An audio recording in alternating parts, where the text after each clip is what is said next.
right. Guess what, Blaine? We're live. We're set up. It's episode 55 of Nobody Told Me with Mike and Blaine. And I got to tell you, today I'm super excited for a couple of different reasons. One, we sold shirts. Shirts, plural. We sold shirts. Yeah, can you believe that? Matter of fact, Shane up in Tacoma, Washington bought 2 shirts, right? So he bought the OG cover one. Then the new one that we're just kind of testing out, the Just Giving Her, right? So for Shane today, we got to Just Give Her. Just give her for Shane. And then afterwards, he can say, those guys are just giving her. Yeah. Giving her, right? We're on there. So every Thursday, we're going to just give her for you. Yep.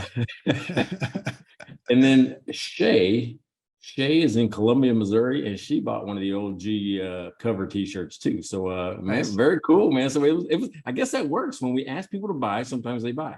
Sometimes they buy, and T-shirts, beer, we got it all going, and all those T-shirts and beer sales, we could probably buy one or more beer, but that's all we're looking for. That's great. Yeah. So what you got drinking today? What you got? Oh, yeah. So I'm gonna have to be a little slow today on drinking this. I wanted to find a brewery I haven't covered yet. This is Tempest Brewing, and this is I forgot to look. I think it's in Scotland. Yeah, it is in Scotland. It's 13% though, so I got to take her easy here, or I'll be slurring by the end. But it is called Barrel Number 3 Smoked Islay. So it's actually I'm guessing it's like a whiskey barrel aged stout, but I'm guessing the whiskey probably comes from the island of Islay, where there's all the fancy scotches. I think that's how you pronounce it. But quite a cool can too. That's kind of neat. So yeah, I'm going outside North America today. I'm all the way over in Scotland, but it's quite a delicious beer, and that's a really nice brewery. What do you got? You know what? I didn't stay in Texas this time, right? Because rarely do I just walk through and find something that I hadn't seen before, right? I'm like, oh, this is kind of interesting. So I went with Jolly Pumpkin Artisan Ales, right? But and the name of it is La Roja du Creek. La Roja du Creek or something like that. But nice. Check this out, right? It's a fat cat with a snifter. Kind of looks like, you with your snifter every week. Yeah, there you go. But here's why I bought it. It's a sour ale, and every once in a while I like a sour, but it also has cherry juice mixed in. Ooh, right, and nice. It's out of Michigan. Yeah, it's from Jolly Pumpkin Artisan Ales in Dexter, Michigan.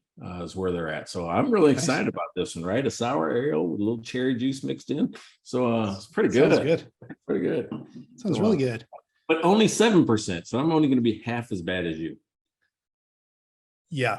I'm gonna take her easy here today. At the end of that. Hey, check out the new hat. What do you think? Right? What are you thinking? Just for selling out, just doing merch. Yeah. What does the C stand for? Cash Flow Mike. Oh yeah, okay. Oh, so that's the new Cash Flow Mike seat. Okay, yeah. So for everyone out there, that if they should know you as Cash Flow Mike, but if they don't, you're the cash flow expert, and you're the guys that people should be booking for all sorts of cash flow training for your team, for your bank, for your everything. I'm going to do a little plug for you. Man, that's really nice. That's really nice. So, but I got to tell you, speaking of sponsors, and that was like an unpaid, unsolicited sponsorship. I appreciate that. But next week when we go live, guess what happens? We got a new sponsor, and it's a legit, real sponsor. It came in off the website. We're really excited about it. Yeah. So if you want to sponsor us, all you got to do is go say, I want to sponsor the show. Click the button. You get to talk to us, and we just come up with a deal for you. So work within your budget is one of the things that we're doing right now.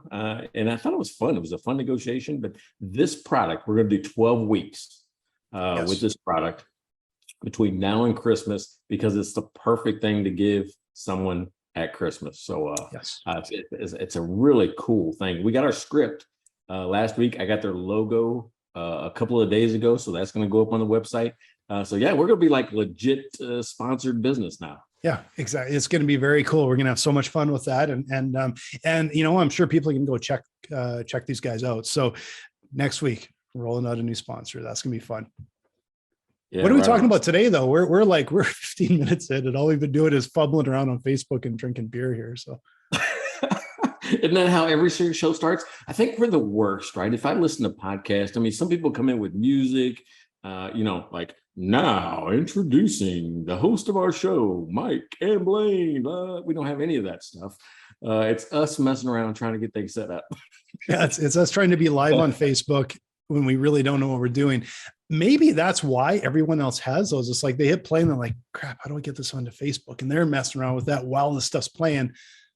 But we're not that sophisticated, Well, that's just what. Yeah, I haven't figured that one out yet. But hey, well, check this one out. This is one that I've heard interpreted 100 different ways, right? And I've said it probably 20 different ways, and it could be a mantra, but it's from Bob Parsons. This is the original quote: "Is anything that is measured and watched improves." Right. So anything that's measured and watched improves. So let's break it down.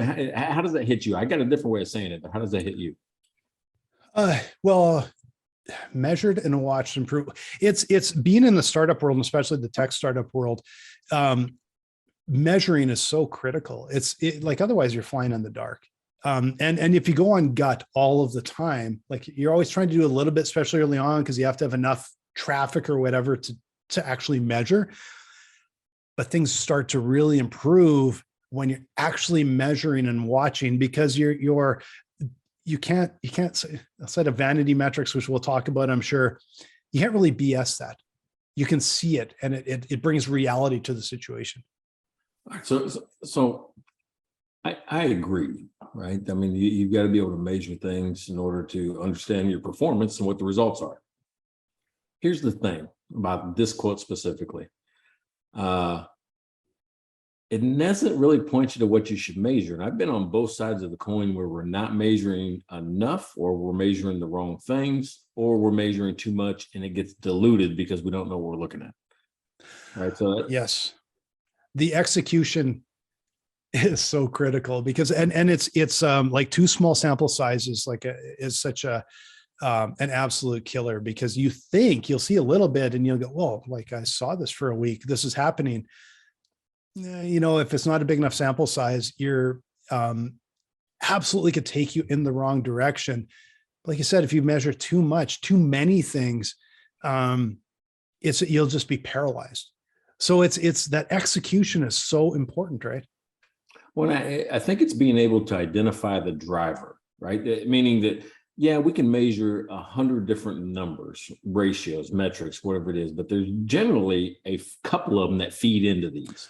Yeah. Right. And I think if you focus on those that feed in, that really drive the other results, that's where you can get the most benefit out of measurement. Yeah. Which ones really matter to your business? And they could differ from a lot of other businesses, even sort of similar ones. They always talk about KPIs, like these key performance indicators and things like that are all, but to find those magic points where if you can track 2, 3, 4 things, and it'll tell you 80%, it's like the 80-20 rule. It's like you track these little 20% of these key metrics are going to give you 80% of that benefit. It's going to help you really move. And like you said, it filters up to all those other things. All right, so here's how I originally heard this, right? Which I'm gonna make maybe a loose connection, but I think you'll see the commonality. All right, remember my background: military, police. Went to a military academy. One of the things they taught us in leadership, being an officer in the military, was you can't expect what you don't inspect. Right? You can't expect what you don't inspect, and that's kind of what they're saying here. Is that if I'm inspecting it, generally people take care of it. They focus on it as well as you, right? The focus, Tony Robbins says it the best, and he says where focus goes, energy flows, right? That's kind of his thing, right? So when you focus on something, so I remember and this is how I learned it in the very beginning, was they would bust into our room at the military academy. And you know what happens. You've seen it where they come in, they just throw everything around. This is wrong. Whatever little thing is wrong, they're going to make a big mess and a lot of chaos and a lot of noise in your room. And most people don't understand why they do that. They think, oh, they're just fucking with you, right? They're just messing with you. Yeah. And do you know why they do that? Why they come in and they're loud, they yell at you, they create stress, they create chaos. I don't know. I guess to maybe help you learn to excel under stress and chaos. I'm just total guessing there. I don't know. Hey, it's super close, right? Because you can't simulate the stress that you undergo in combat. The only way they can put you in those situations where it's stressful is just to create chaos all around you, right? So there's a purpose to it, and most people don't understand the purpose. They go, "Oh, they're just mean. They're just trying to break you." No, they're trying to get you to where you can focus on what they're asking you to do, regardless of what's happening around you, right? It's a task, it's a mission, it's a result, and not being distracted by, the chaos that surrounds us every day. So, I mean, when you think about it that way, you're like, okay, I get it, because then you in your mind, you're like, oh, this is just stress. I have to still focus on what they're asking me to do, which is, I don't care if it's something as small as putting my toothbrush in the right place at the right angle, in the right order on my shelf. Yeah. I mean, it gets that minute, but it could be the same thing as I have to place something in a military environment that either protects soldiers or is critical to the mission. It could be that small, right? Yeah. A timing issue, doesn't matter. So I like that the fact that they say you can't expect anything unless you inspect it, which is, if I'm coming in and I'm saying this is important and this is important, what happens to the individual I'm working with? It becomes important to them too, right? It's a way of holding them accountable and saying, no, if I'm going to look at your report every single Monday morning, chances are you're going to have that report ready every single Monday morning, because that's what your boss looks at. Yeah. And to make sure that you're verifying that it's actually happening. And that's the inspect part, is it's a routine that happens so that it's repeatable and it's verifiable, and it's happening, right? All right. But the loose connection to me is anything that you measure and watch improves. That's the same thing. If I'm going to ask you for it and we're going to discuss it and I'm going to be looking for ways to improve it, you're going to make sure that it's done correctly each and every time. Yeah. Well, and I think the measurement side of it, see, there's two things. It's like, well, if you measure it and you watch it, it improves. What's unsaid there is, through the measurement and watching, you see the opportunity to improve things. It's not just like, things are just guaranteed to improve. They actually could be going down, but that's when you find the opportunity, you diagnose it and you say, let's make some changes, and you get that improvement. So it's not, there's that activity, but unless you're measuring it and unless you're watching it, you can't intervene. You assume it's all fine. All right. So are you familiar with the concept of a decision tree? No. It's like an if then, right? And if this happens, then I do that. All right.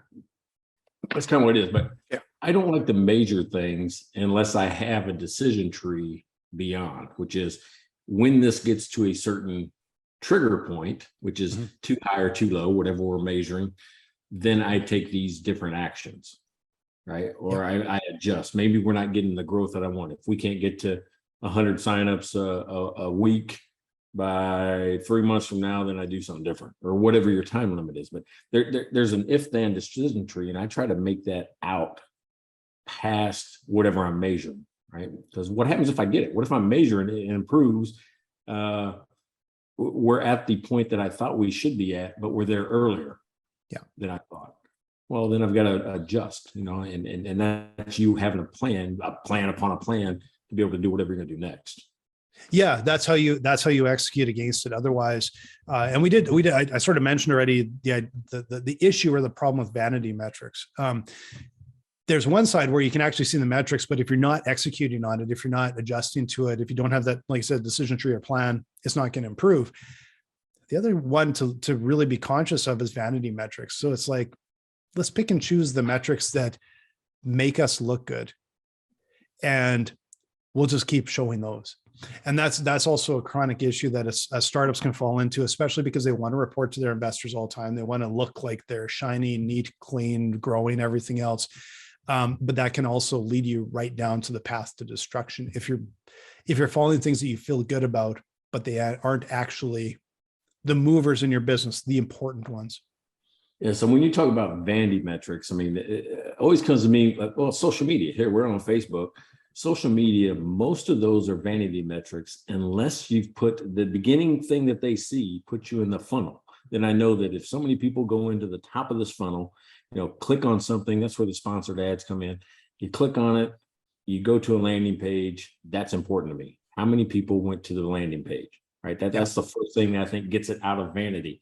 Yeah, we could have paid for 1 million views, but if 3 people went to the landing page, that didn't give me anything. That's exactly.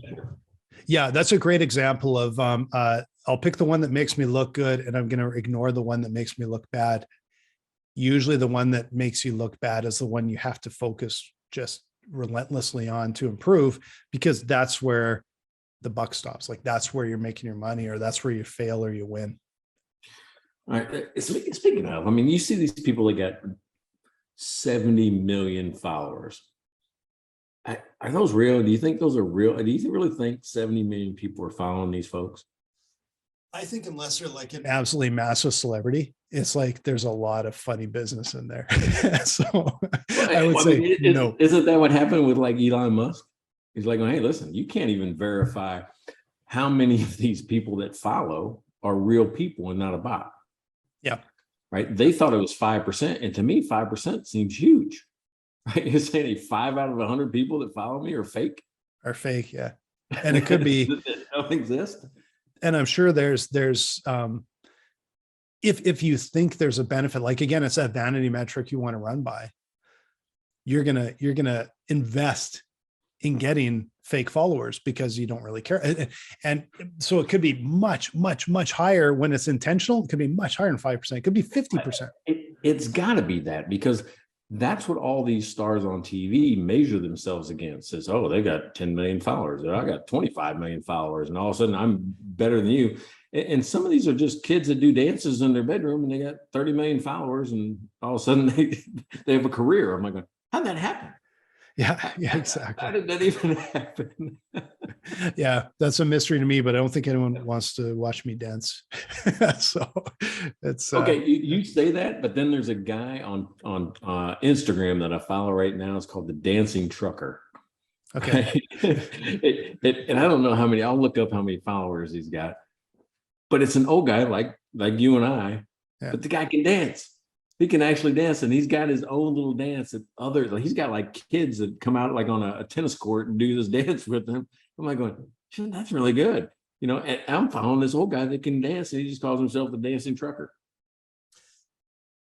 It's amazing. Is that crazy? What can catch fire and what's man. Yeah, I'll look him up, see how many followers he's got. Okay, so while you're looking him up, I'm just thinking about this quote. Now that you said that was from Bob Parsons, that's the guy that was the founder of GoDaddy, isn't it? I think that's right.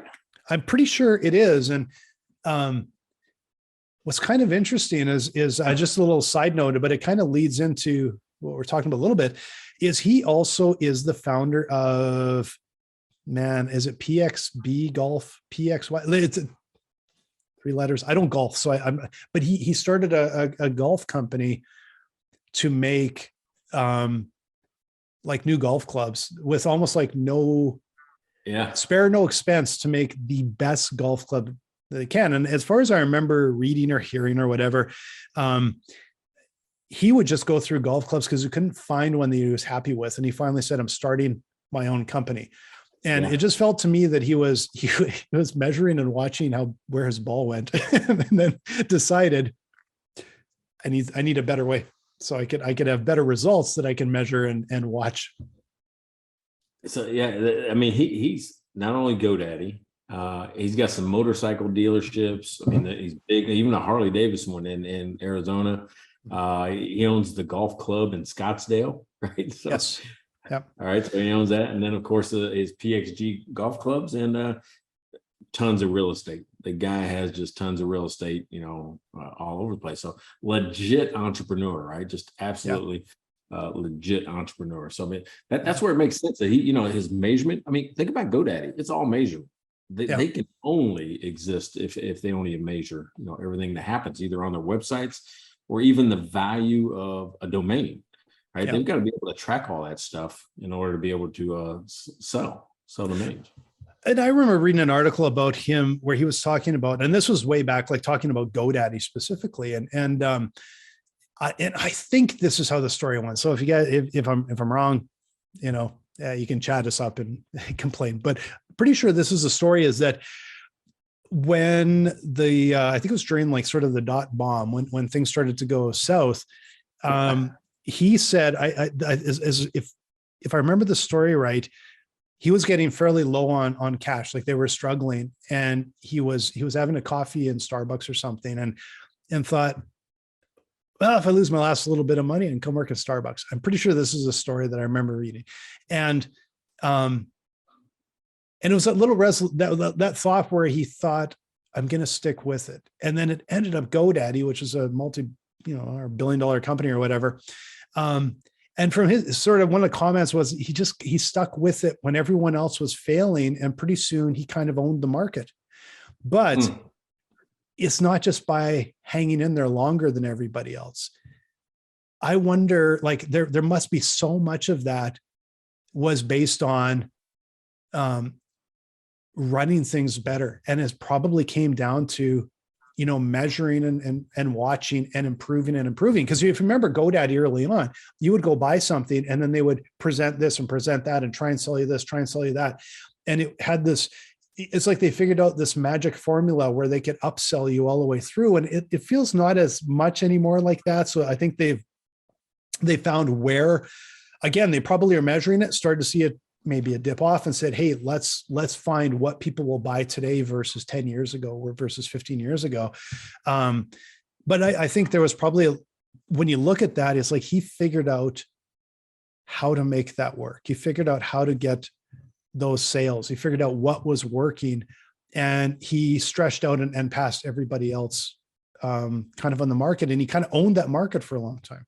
Well, that's an interesting thing. I don't know if you ever went to those sites where it's like, oh, hey, you download this free sheet. And then when you get the free sheet, they go, hey, before you go, here's for $9 or whatever, we'll give you $400 worth of stuff. And then all of a sudden you get that before you check out for $497. And they just walk you up the ladder the whole time. I never buy those. they actually piss me off. If I'm honest with you, I'm like, going, really? Yeah. Make a good offer. All right, so give me the free stuff.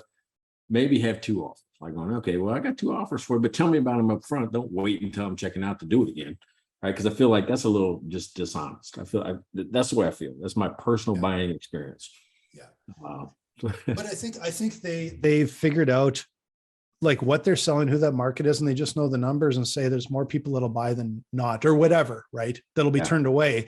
But I'm seeing less and less of that now. And I think what happened was it worked for a while, and then it started to maybe get a little bit saturated, or maybe it's just very specific markets and channels where it works. But I think it was probably tried up market. It was probably tried in this market and that market. Again, they measured it and found out doesn't work here. These things are not universal. There's a products in a specific sort of channel to a specific market where that works, not transferable over here. So that, again, it all comes down to not just guessing or making your best guess, is measuring, and it's measuring over time and having something to benchmark against that helps you, make those determinations, right? Yeah. Yeah. So Dancing Trucker has 229,000 followers.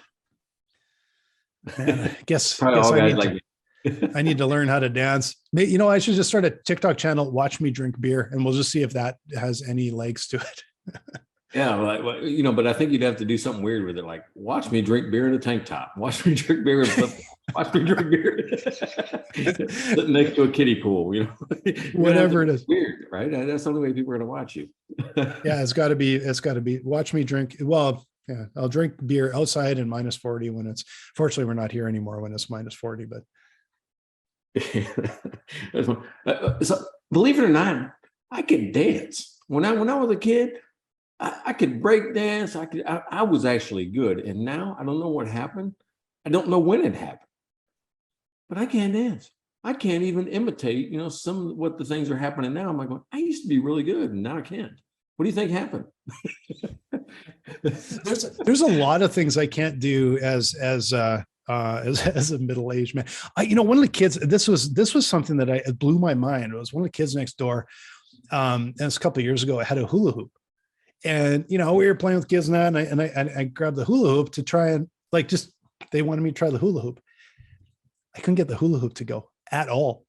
I'm like, as a kid, like, this is it's so easy. It just goes. You go like as long as you want with a hula hoop.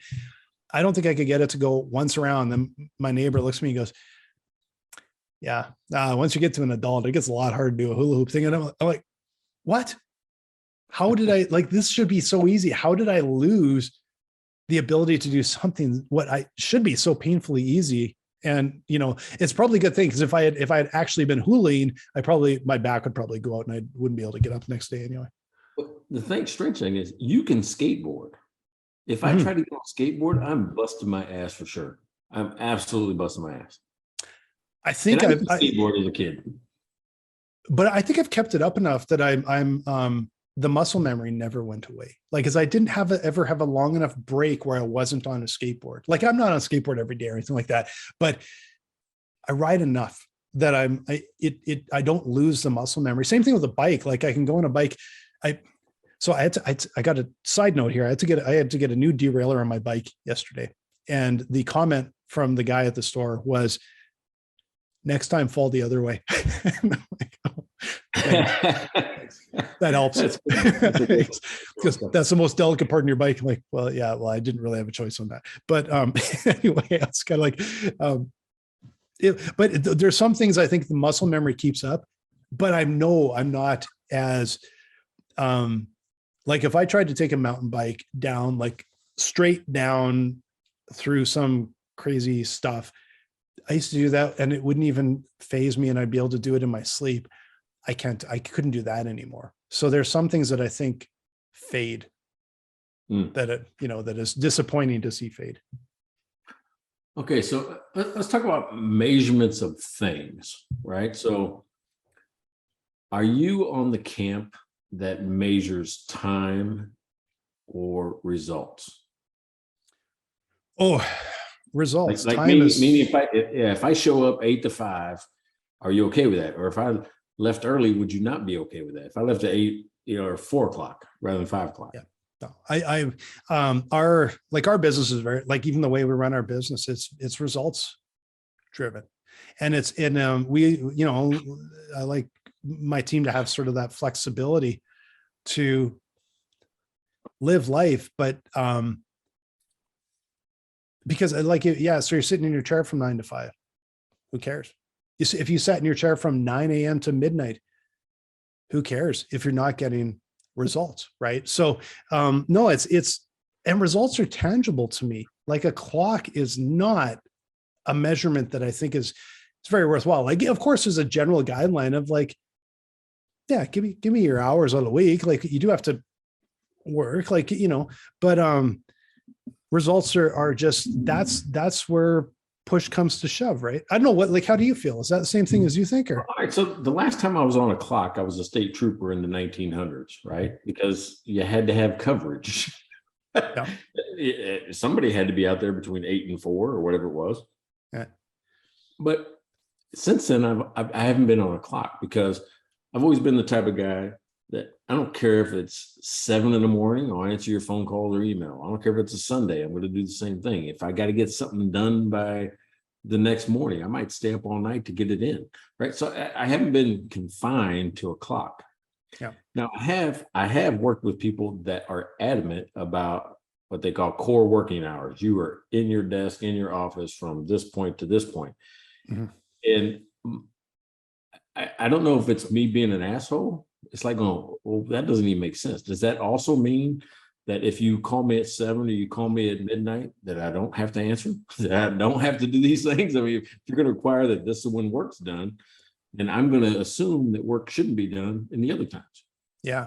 Well, and I think the entrepreneur's mind is wired different.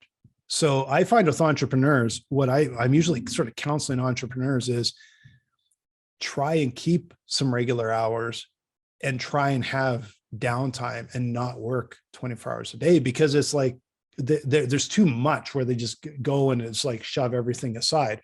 But with with, I'm speaking for people that work sort of a staff mix. I haven't had a job since the 1990s as well, right? Like it's been a long time.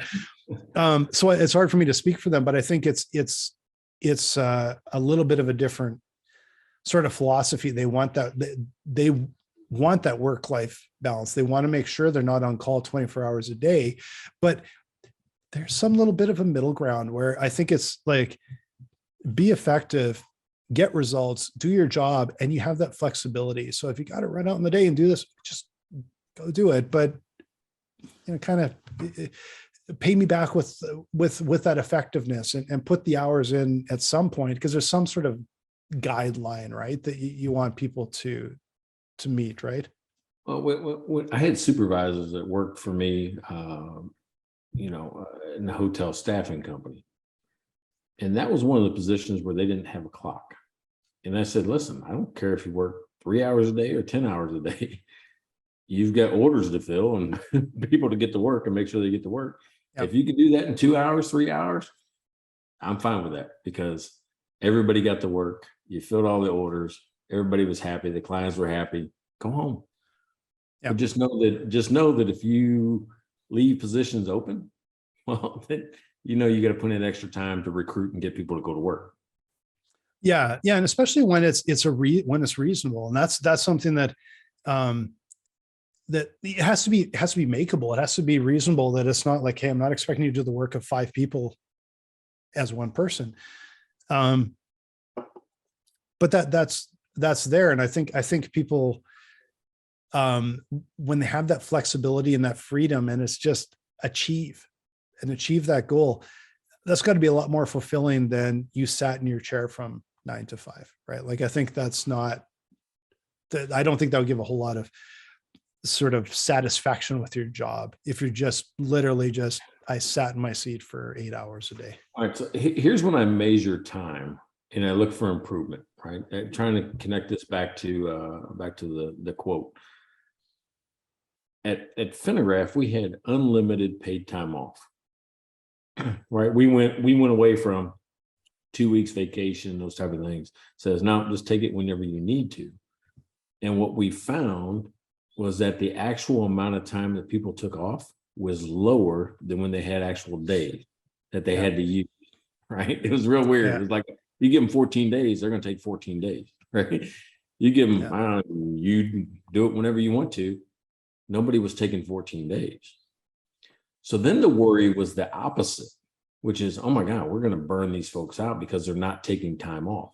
They're actually working longer hours or staying longer hours or getting involved with projects, or, they're not taking time off. So we had to add an additional benefit of, we're going to reimburse you $1,000 of your vacation to go take a vacation. Right? Jeez. Yeah, but they had to provide us with receipts of either a plane ticket, a hotel, taxi. It didn't matter. $1,000 or whatever vacation we would pay back, so we can ensure that they went and did something and unplugged. Yeah.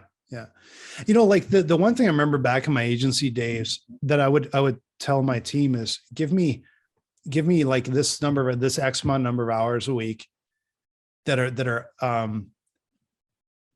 highly effective billable hours. Give me that time, because we we had to track that. We had to try and figure out, like, how do we get, we would look at our sort of budget for a project, but then so now you're going to get me on that. And we would be looking. I was going to let it slide. Well, we got to figure out, like, okay, where are we profitable? And then we would price it with where the value was as well. So this budget versus pricing. I could talk for hours about how we sort of did that. But what it still came down to is, like, we need those billable hours, those effective hours, because they did sort of funnel down into what that end budget sort of was. And the one thing that was because of that is just, you have that flexibility, give me those hours. Well, then what we found is sometimes we'd have guys that would be out playing ping pong too much during the day. And then what would happen is they would kind of stay late because they're just like, I got to get through my stuff. But I always like to be the first one in, the last one out. And so there'd be times kind of like, get the hell out of here so I can go have some dinner, because I didn't want to leave before, but I was I was like, I had to sit there because you played freaking 10 ping pong games or whatever. Right? And so it was kind of weird. And I suppose I probably could have just left, but I wanted to, like, that was just my thing. I wanted to be the first one in and make painfully strong coffee that everyone complained about. And then I'd be the last one out the door. Right. So Right. yeah. Well, that's leading by example, right? That's the example you wanted to set for them. So, it's interesting you brought up like billable hours, right? So I used to have a formula that would help me gauge when to add employees or subtract employees, like, lay people off or not rehire. And it had to do with the number of what I call productive hours, right? As opposed to unproductive or revenue generating hours. Because sometimes it's not just billable. It could be just, was it revenue generating? Are you working on activities that produce? So it starts at the top of 2080, right? That's the number of hours, 40-hour week in a year. I always said, okay, my goal is 75 to 80%. I want 75%, 80% of your hours to be on revenue generating activities, making phone calls, whatever that is. So to me, because you're already with just vacations and training and everything else, you're at like 1,800 hours right off the bat, right? Yeah. And then you try to minimize the distractions in between, vacation time and all that. So 1,800 is what I guessed at people I tried to make them there. So if they were working at about 50% of their hours were on revenue generating activities, I had too many people, right? Yeah. And if they were at 85, 90, 95% of revenue generating hours, I needed to hire. So I kind of use that as the, am I burning out my people by working them too much, or do they not have enough to do? So I need to just let somebody go. Yeah. Yeah. And, I found some of the biggest challenge was actually getting clean data on something like that. Because I would have to rely on the staff to, like, what are they putting in for hours? And then you're trying to say to them, like, look, just record these because we need to know, are we budgeting right? Are we quoting right? But it was really tough to sometimes get what I think would be clean data. Sometimes you're like, a little too much guesstimating going on here, I think. Yeah, I guess in the hotel staffing company, it was a lot easier because I got timesheets, right? I got a timesheet from a hotel saying, yeah, they were here, they worked, we're willing to pay them. Yeah. So then I also knew what time that we took up. Because remember, I had a hotel room set up in my office where we train people how to clean a hotel room, make a bed, those type of things. So I knew how much time they spent in just training, because we still had to train on stuff like what to do if you're accused of stealing, right? Because that happens if you're cleaning a room. It seemed like every month somebody goes, somebody stole my laptop, somebody stole my leather coat. And they always blame the housekeeper. And when they know the housekeeper is from a third party company, it's so easy for everybody to just go, oh yeah, blame it on him. Yeah. Yeah. And like, okay, so we had to train them on procedures. If this happens, here's what you do. Right down the block. So, that there was it was easier to keep track of when you were getting billed and not. Now with the supervisors, it came down to, I could see the traffic either on email, or we had I'll just say Teams like thing where I could see people communicating and working. How late did that happen? When they had less jobs to fill, they might be done by noon and you don't really hear from them again the rest of the day. Right. So you can kind of guess just by activity, in either email or messaging. Yeah. Yeah. That's one of the biggest challenges. Like you said, like you have to sort of read between the lines a little bit and track what you can, because you can't, there's a high level of trust, no matter how much you try and track or whatever, there's still this high level of trust that you have to have in your team, that they're actually really delivering. And that comes all the way back to, is there in the end some results that you can track and sort of maintain? And then, but it's also the other side of hiring that team, hiring those high performers that are a good culture fit that buy in, right? Because you still have to have so much trust. All right. So I think now that business owners, they probably have more data at their disposal than ever before. They're probably using it more than they ever have in the past. I'm saying the last 30 years. there's this phenomenon that doesn't jive with me. It's called, have you heard it? The new slogan is quiet quitting. Yeah, I've heard of it. I don't know if I have the best, like exactly what it is, but as far as I understand, it's kind of a work to rule sort of thing, but I don't know if that is that enough of a outline of what it is. Yeah, it's kind of where employees become disengaged, but because it's a remote activity now, you can't really tell that they've disengaged, right? You might see productivity's dropped off, or those type of things. But I'm like, how is this a thing if we're actually measuring and holding people accountable, and I don't know, having a regular meeting schedule, regular reporting of some sort? How are people just quietly quitting, where it goes from not participating, not showing up, I don't understand how that's happening. Yeah, and I think the thing, like I understand when it's you're kind of getting paid for 8 hours a day, and the work, like, business expects you to do 15. Yeah, I get that, but I'm not sure that that's exactly what's happening. And I think I don't really totally understand. Like, is that the quiet quitting? Is that where it is sort of a work to rule, or are they actually not doing the work? Because that's a couple different things, right? Like work to rule or whatever. You'd have a hard time convincing me that if someone's quiet quitting, that they're actually super effective for the other hours of the day. I like for the hours they're there. I have trouble believing that is connected. So when you say work to rule, are you talking about just, hey, I'm doing the bare minimum? Yeah, I clock in at 9 on the dot. I have my 15-minute coffee break. That's what I sort of understood. I shouldn't say I understood, because I haven't looked at it. I don't know. I haven't looked at enough to be able to really talk about it, I think that's right. I think, the person's doing the minimum. They've kind of isolated themselves from others. They're just like going, hey, I'm just going to do what I'm asked to do. Yeah. Right. I think that's the same. I mean, but now that I said that out loud, is that bad? Am I asking somebody to do more than, are we really expecting people to do more than we ask them to do? I think that's the thing, is that if you're doing what we ask, like what's asked, and you're delivering results, that's not quitting, right? Like that doesn't, so that's the kind of question I have, is that if someone has that philosophy of I'm only doing the bare minimum, something tells me, is it connected to you're not really even doing the bare minimum? Like, are you really effective? Are you sprinting? Are you driving? And then all of a sudden it's like, no, I'm done. I have real trouble believing that. And, but I also think that if that's your philosophy, you should not be working somewhere. Like, you should not be working there, because whether that's not a good fit for you, if that's how you're feeling about your job. I think there should be some satisfaction and feel like you're building something.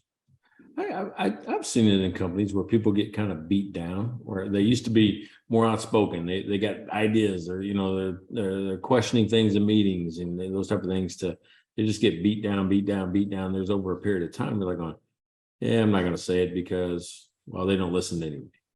Is that quiet quitting too?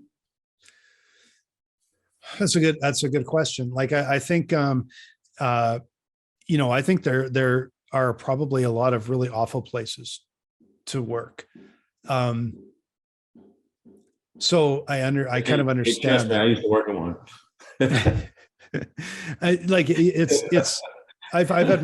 I've had my, long ago, my fair share of jobs. And of course, early on, a lot of them were not great. But the feeling to me is that the philosophy, because I think there's an underlying flaw or trend right now that business owners are evil and bad and taking advantage of people.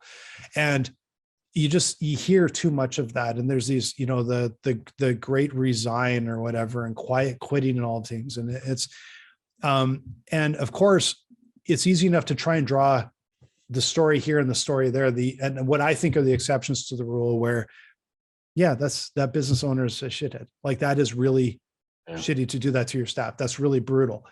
But I think what's affecting is painting every business owner and every entrepreneur and with the same sort of brush. that's seems to be where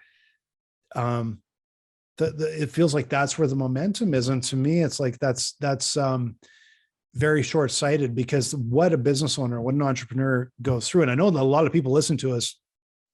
That's who we're talking to. They're all entrepreneurs, they're all business owners, or so many of them are. We know how challenging it is. We know how hard it is. I think one of the things in my agency days that I try not to do as much now is that I always tried to shield the team from anything that was sort of the hard times, the difficult times. I wanted them to be focused and happy and everything else. And so it felt like there'd be times in the back room where like, holy shit, this is, it's like you got your teeth knocked out, and then you put on a smile and you walk out and like, go team. And I think now looking back, if I would have been more sort of honest and pulled that curtain back and said, we got challenges here. This is a problem. This is what we're facing. They would have rallied behind it more. And I kind of wonder with some of even the stories you hear of these absolutely brutal business owners, and some of them honestly probably are. But I wonder sometimes where it's like you have one side of the story, one perspective that's probably a little bit warped, but you're not seeing the stresses, the challenges, the brutalness on the entrepreneur side. And I don't know how you remedy that, but I wonder if there would be as much of this sort of great resign, quiet quitting, if the people that were like just struggling with that, if they actually got to see more of what the challenges actually were and had a bit of more of an appreciation. Yeah, come on, as well as I do, that would scare the shit out of everybody that worked for you. And I think it would make it worse, right? I'm like, you might even cause your own team to disintegrate and just leave, right? Like, oh, he's only got 2 weeks worth of money left. We don't even know what they get paid. And they all go to the wind. I would say there's a limit. There is absolutely a limit. But there was like, I'm not talking like just pulling back the curtain, but a little peek behind of, guys, you don't realize like this customer or this project was a real challenge. We're not going to make money off of this if this happens or that happens because of this, that, and the other. So we've got to rally up and we got to do it. And I think like I went the opposite way, where it was like rah all the time. And I think there was a point where I think it didn't bring that reality. Like even let's circle all the way back to like what we measure and what you're watching. So if you're just telling your team, we're just measuring this and we're watching you, get the binoculars, we're watching everything you do. But I think if you said, this is why we're watching this, this is why we're measuring this, and this is how it's going to help our business succeed. I'm just using that as an example. Maybe it's not a great example, but just where's the balance? Like, where's the level where you bring all that information in and you have that transparency, and where is it? Like you said, you're just scaring the shit out of people, right? Yeah, I've used this example before. When you say, it's a task and a purpose, right? You give somebody a task and then you tell them why, or here's the purpose. And the best example I can always give is still a military example. How do you get an 18-year-old kid that's fresh off the block, right through basic training, maybe his advanced training, and you put him, we'll say, in a foreign country and say, I need you to stand at this road intersection and not let anybody through? That happened to me, right? So it's just like, how do you get a kid to do that? Well, the task is stand at the road intersection, not let anybody through. The purpose is because you're the one line of defense in this area that protects everyone else behind you that are doing something else, right? It's you. Even if you get overrun, we got advance warning that it's happening. Yeah. You are the eyes and ears and deterrent for everybody else that's on this side of you. Yeah. Yeah. That's the reason, right? So you take that meaning, I give you the task and the purpose. I'm watching you, inspecting you because I need you to be there because I trust you with my life. Yeah. And because you told them why. Yeah. That's okay. So I'm going to totally nerd out here. Star Wars coming in here. The second new movie, I don't know, the last was it The Last Jedi? I actually I should know this, but I forget. But you know, I'm sure you've seen that movie, right? And when we got to the end of the movie, what I realized was the plot line of that entire movie was built on really bad leadership from, I think it was a General Haldo. I think that was her name. And it's because she did the opposite of what you said. She didn't share anything. And so everyone thought, well, we don't know what's going on. So the whole plot of the movie happened with people trying to do things because they didn't know she actually had a plan in place. And then at the end, they just kind of sloughed it off as, oh, she didn't want to take credit for it. Like, you realize all these people died and all this stuff, all this bad stuff happened, and all the entire plot of the movie and everybody doing all of this stuff was because she never just didn't share. This is why we're doing this. That was literally it. That it was, it's kind of flabbergasted me that never sort of came up. And I watched the movie like, she's the problem in the whole movie is she didn't share that they had a plan and some hope. And the entire movie and all these people died because of it, and still kind of seen as a hero. And I'm like, no, that's completely wrong. Like, that was the problem. Never shared. You know, that's why I like in the military operations order, right? There's a paragraph called the commander's intent. And it's supposed to be the thing that guides your decisions in the absence of orders, right? Meaning that, you know, because there's always stuff that goes on. You're like, oh, nobody told me what to do. That one paragraph is supposed to give you enough guidance. We'll call it guardrails. So you don't go too far left, too far right. It's like going, okay, well, as long as I'm doing what the commander's intent is, he wanted this to be done. So as long as I'm acting with that intent in mind, I should be doing the right thing, right? I'm not doing something illegal or unethical or, you know, hurting someone else. Yeah.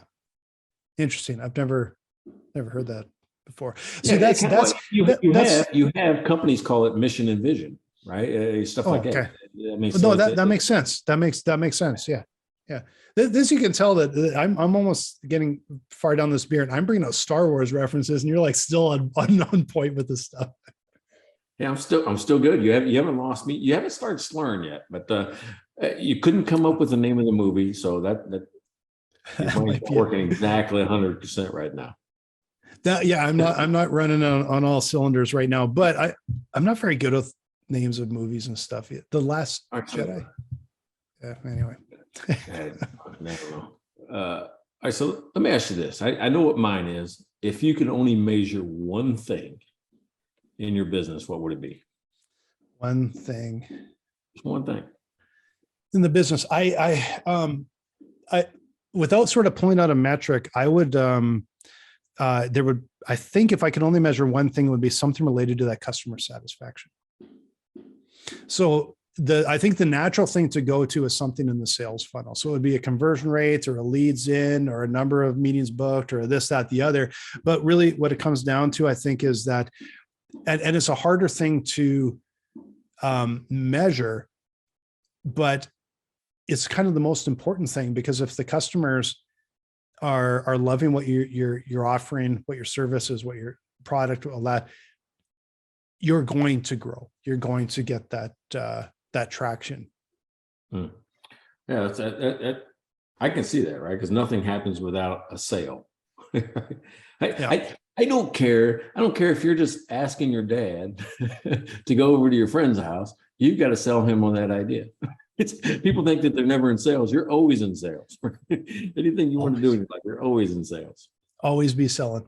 And everything's negotiable. I think those are two things that entrepreneurs rely on. And it's amazing how many, there's three rules I think that entrepreneurs are good at, that I think a lot of the general public sometimes fails on. Always be selling. Everything's negotiable.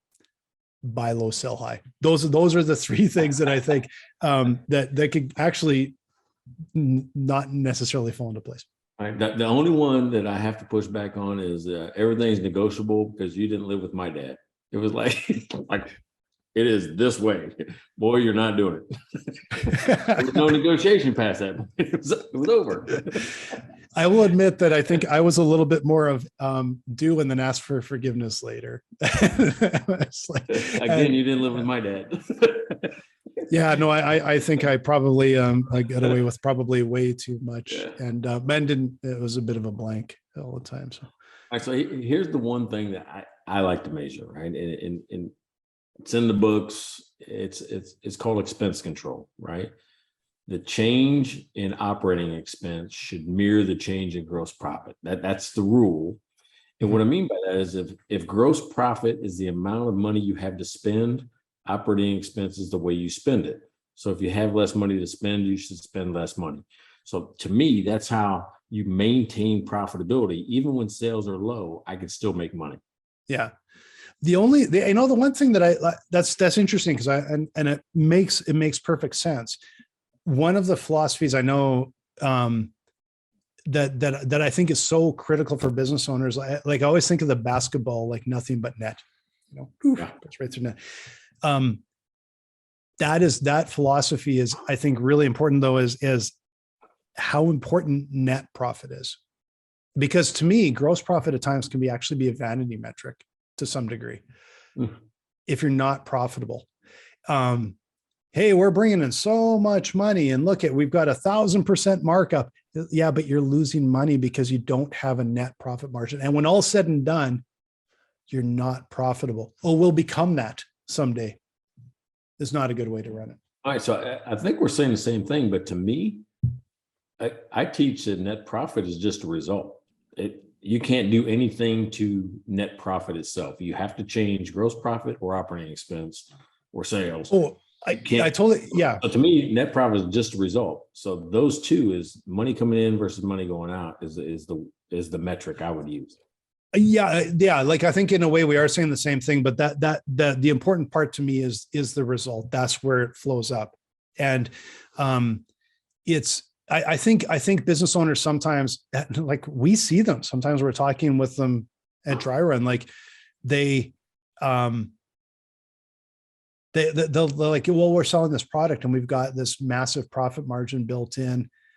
They don't calculate downhill. And then they get to the end of the year and they're like, how the heck did we lose 3%? How did we, because you ballparked. So, we're making so much money because we got such a big profit margin. It must work out.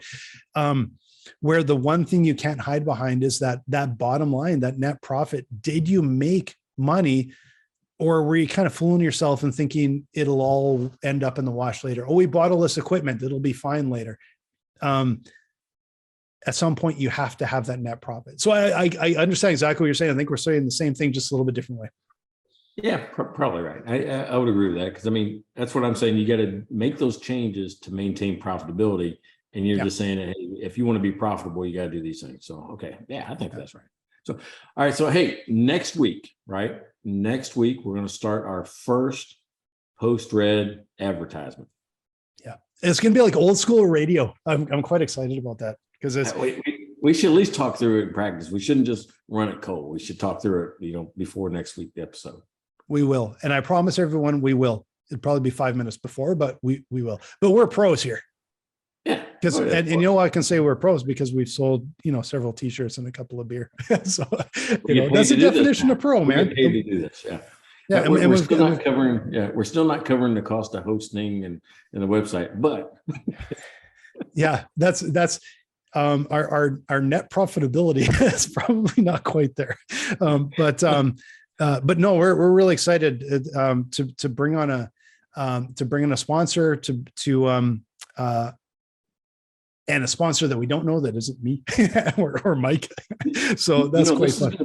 This is going to be an interesting case study later on of where this goes because we've started this with less than $1,000. Oh yeah. Yeah. Did we put in $1,000 into it? I don't think. Yeah, we've done this on. This is very much for the hell of it, but we got people downloading us and listening to us every week, and that's really exciting. And the cool thing I was mentioning to you before this is I'm starting to hear people in my circles talk about us, and they've listened to us and they know us. And I'm like, oh, that's kind of neat, actually. So people are listening, and that's really good. So I'm hoping they're learning something from our ramblings. Hey, Bregger on occasion will text me out of the blue saying he mispronounced project or whatever else you mispronounce. I will work on a project, Mazda, pasta, roof. But I'm going to keep on giving her. Hey, just giving her. That's what we're doing. So by the way, this is episode 55. And what we talked about today was anything that is measured and watched improves, right? Anything that measured and watched improves. There's lots of ways to interact with us now. We got a website, we got a YouTube channel, we got a merch shop. You can buy us beers. I mean, there's so many different ways to interact with Mike and Blaine. Just do it. Just give her out there. Just give her number 56 next week. First one with our new sponsor. So make sure you guys tune in. And if you're checking us out on YouTube, make sure you follow us. Click to follow us so that you can see all the new stuff that comes out. All right. 55 in the books. Blaine Gilwood, man. Thank you.